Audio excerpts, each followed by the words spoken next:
Hey, welcome back to MyATMM.com, cost basis tracking built for option sellers. Go ahead and review the disclaimer on screen, and let's get right to it.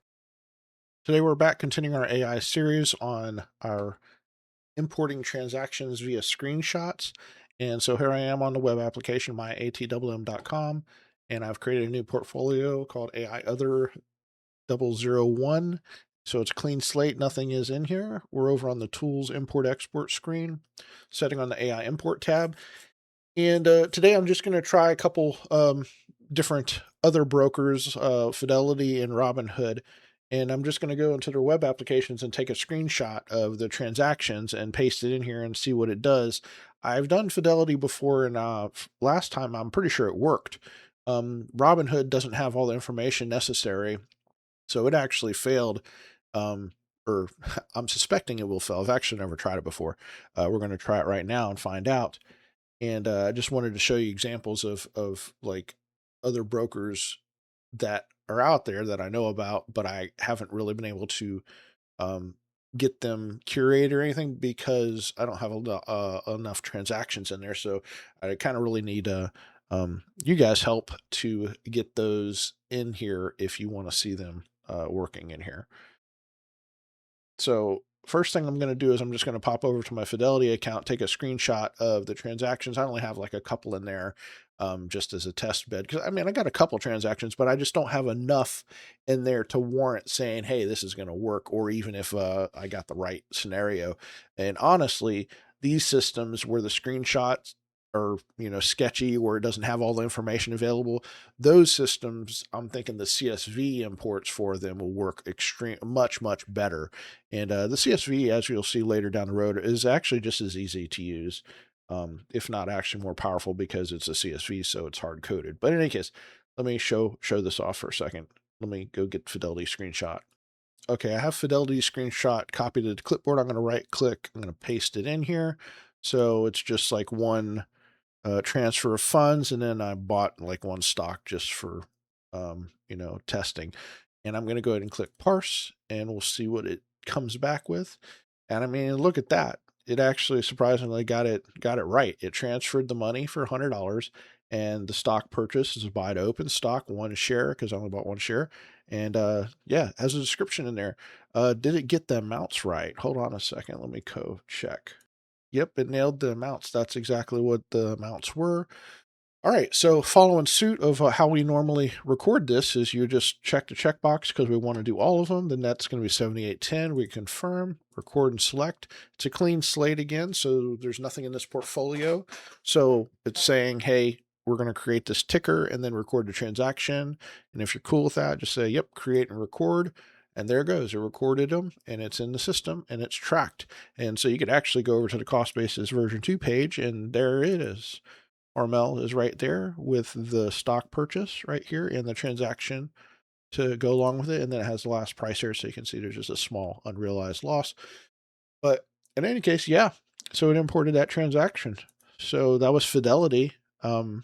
And again, very small sample size. So, with a whole bunch of transactions, it might have been a different story.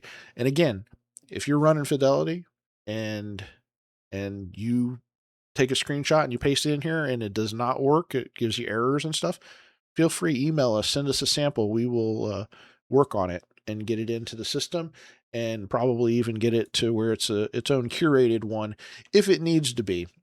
Sometimes the screenshots just spell out exactly what everything is, and it doesn't have to do any special parsing. Like, you don't have to tell the AI saying, hey, for this screenshot they do it this way. It's like crazy, it's off the wall, but you have to handle it this way. And as long as you tell the AI that, it parses it out just fine and you're cool. But sometimes it's just straightforward, and it can just work with it. Like that screenshot I pasted in had all the pieces of information that I needed from it, and the AI was able to find it on that screenshot. Granted, again, it was very simple. There's only 2 transactions on there, so it was pretty basic stuff. But on a more complex one, it had like 20 transactions, and they're doing it all sorts of different ways. It may not be able to figure that out on its own without some, guidance, like helping text, also known as prompts. But in any case, So let's grab a screenshot of something that I think is going to fail, and I think our Robinhood one will probably fail because it's missing a lot of crucial details. So let me go get that. Okay, I have the history grab a screenshot from Robinhood, and I'm going to go and just right click and paste it. And if you can even see it, it's just really basic information, doesn't have a lot of detail.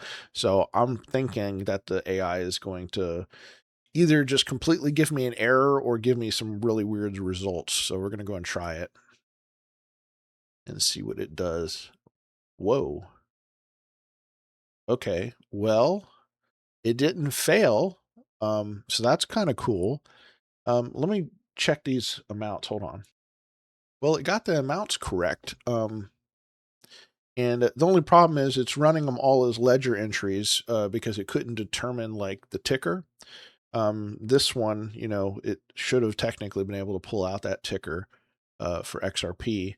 And, Bitcoin, it doesn't know that that should be BTC.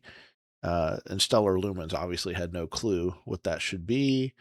And DeFi the same way. So it didn't get it right. But I will say it's something that the screen does allow you to do, even with a failed import like this.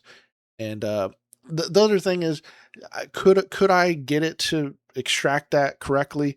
I mean, maybe XRP is pretty straightforward, but these other ones, it would have to do like name translation. And I mean, if there's thousands of like this one's tracking crypto, but there's thousands of ticker symbols too. And if it had to do it by name, I don't think that would work out really well. But there's just too many possibilities to tell it or have it translate for.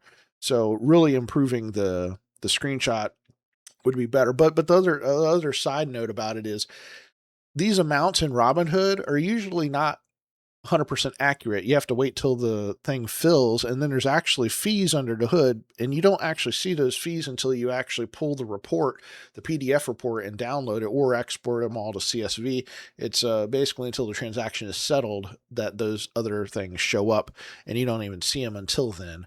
So these numbers aren't even really accurate. You have to come back. That was one of my biggest beefs with Robinhood is I couldn't reconcile in real time. I had to wait for the PDF report the next day. So in any case, CSV importing might be a better route to go with Robinhood just because their UI is like that. But what I was coming back to is if I wanted to just import it like this and I knew what to do with this, I could click on edit here and symbol. I know that should be BTC. So I enter BTC. Let's see. And I think this is just treated as a stock purchase or something. Yeah, it is. Yes, it is. The side, these will be buy to opens. Now the quantity, it's the other problem with this as far as like crypto and fractional shares and stuff that because this is all fractional shares, this doesn't support fractional. It's only whole numbers. So we had put one right there. The amount is fine. So I would click save. And if I remember correctly, this actually should break it out into a BTC grouping and ledger transactions should go down to 6. So I'm going to click save. And yeah, see, that's exactly what it did. So you could come through here and fix these. So this did the heavy lifting of getting the stub transactions into the system for you. And then you could actually still come in here and do this. And I think Stellar Lumens XLM, I think. I don't know. I can't remember. I'd have to double check. But again, stock, buy to open. We'll just do one because I'm just guessing. Again, these are fractional and it doesn't support fractional. So save and see, and you can just go through here one by one and get those all grouped together like that. And then again, you'd click save and it doesn't have BTC or XLM in here. So it'd say, hey, we need to add these. And, we'd go, actually, let me go and just show you that. So, yeah, let me go and click these two to select them, confirm, record. So yeah, it's saying we're going to create these two symbols and record those transactions, but I'm going to cancel it and we're not going to do that. But anyway, yeah, I just want to kind of show you a failed one. Now, the other thing, if it just really just blatantly can't figure out how to pull anything out of the screenshot you gave it, over here on this screen, it'll just show you an error saying, hey, we couldn't parse this out. And it'll tell you the columns and stuff that it's expecting to find. And it can't do anything with it if it doesn't see that information in the screenshot. But yeah, so that's a failed broker.